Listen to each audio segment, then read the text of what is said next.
everyone, welcome back to my channel. I am Cynthia, also known as Creative Mama of 3 over on YouTube and on Instagram.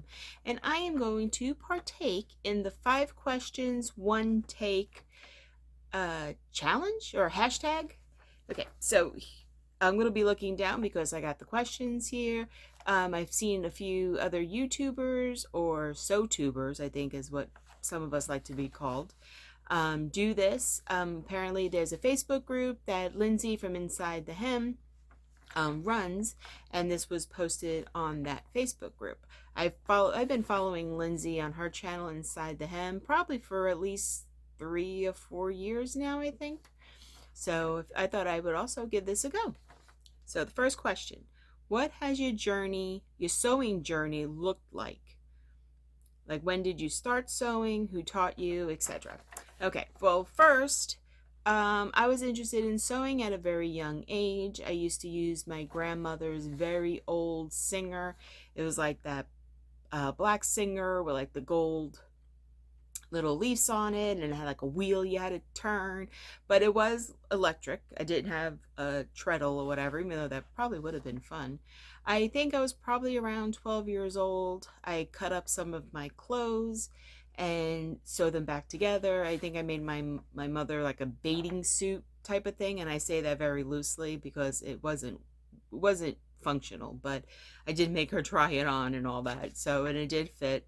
I did take a class in middle school. I think we learned to do a pair of pajama bottoms that didn't never fit me because the teacher didn't really show us how to adjust the size or to pick our right size. So I just picked a size and I made it.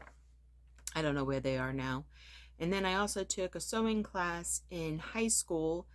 I made a pair of shorts and a top, and we tried to do fitting and pick the right size, but the shorts ended up being too big and the top ended up being too small. So those are like my formal training, and I really just started playing with it. I got my aunt's old sewing machine when I was about 16. It was in like a table, that you just lifted up, and it had a sewing table came, and I started doing quilting. Actually, I made I didn't finish anything, but I made some quilt squares, quilt blocks, and then I stopped sewing for a while, started up again when my girls were young, like babies. I would sew when they were sleeping, but mostly just quilts, and didn't start doing anything resembling clothing until I did my first like cosplay outfit for my daughter back in, I think, 2018. I did do a video on that. I made her a Power Ranger outfit, and that kind of sparked my interest again to learn how to sew. So I guess I took a break pretty much from when I was about 16 all the way up until I was almost in my 30s.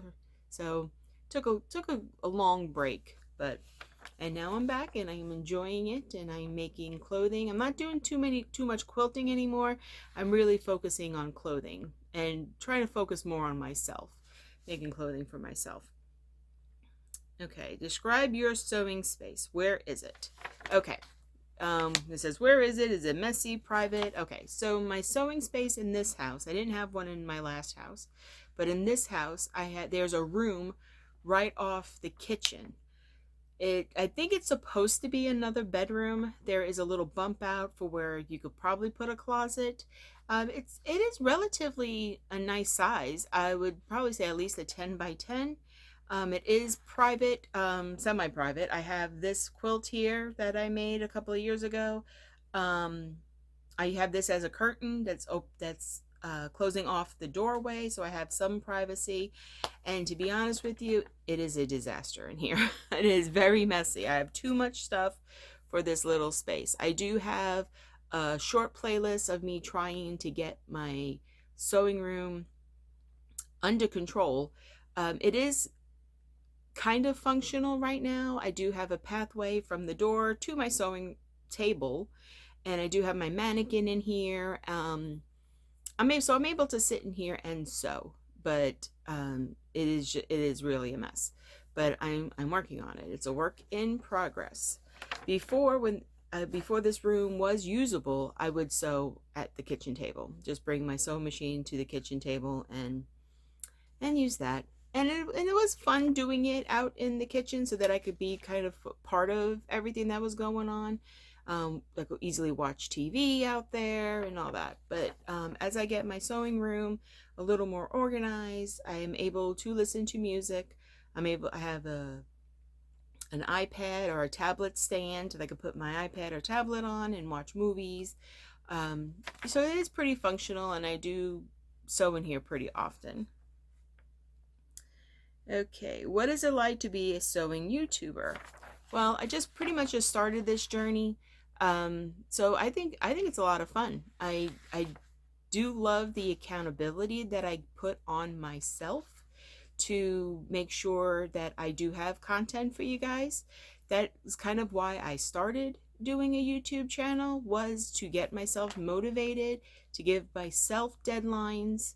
I started with doing a lot of Friday sews, so I wanted to make sure that I had at least one finished item by Thursday night or Friday morning so that I can do a video on it. So it was kind of holding myself accountable and also forcing myself I was forcing myself to try new things that I didn't do before, like new techniques. Like I did a button-down shirt for my husband, which I've never done before.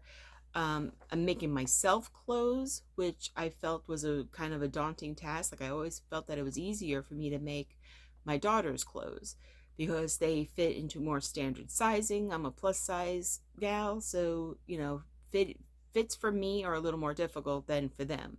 And plus I don't have anyone really to pin something to me and make sure that it fits as easily as that naturally I can do that to someone else.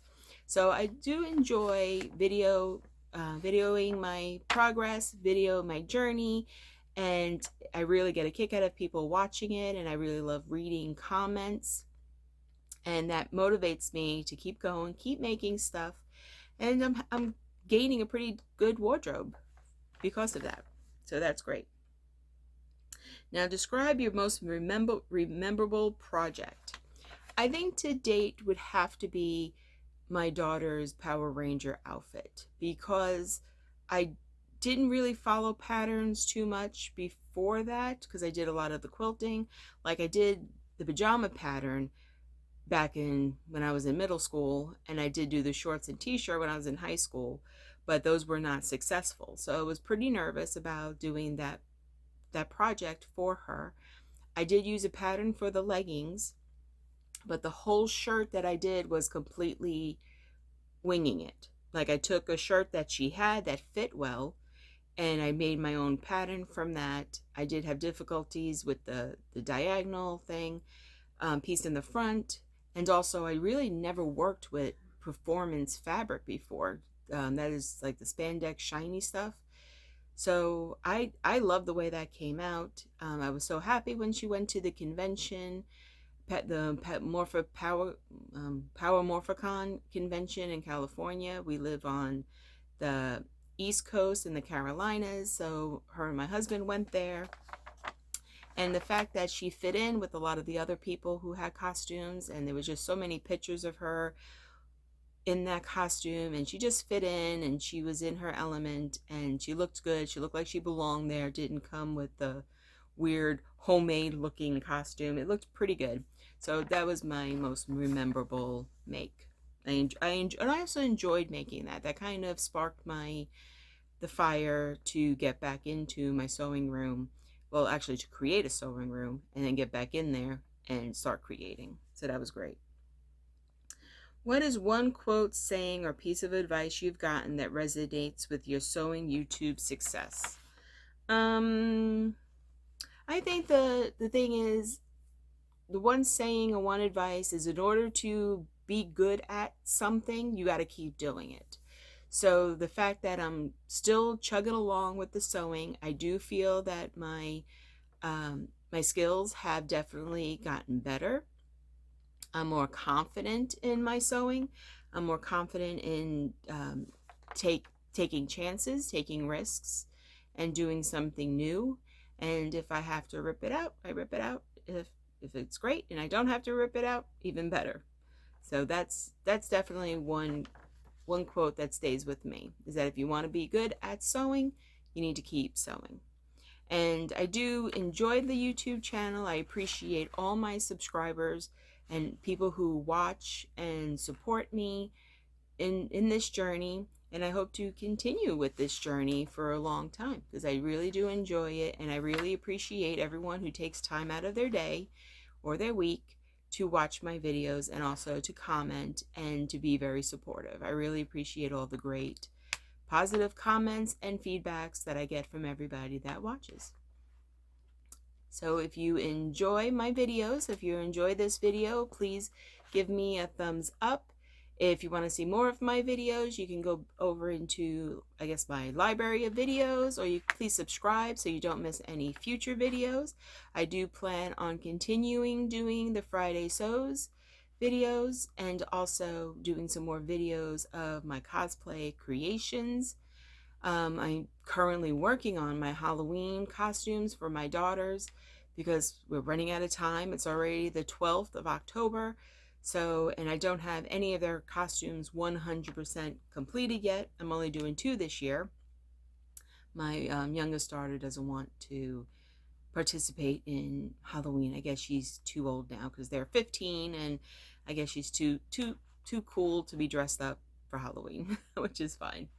So thank you. Hope you're having a great day where you are. Hope the sun is shining, and I hope that you're able to set some time aside to be creative, just a little time if that's all you have, to be creative every day. Thank you for joining me on my hashtag 5 questions, 1 take, and I hope you have a wonderful day. Bye.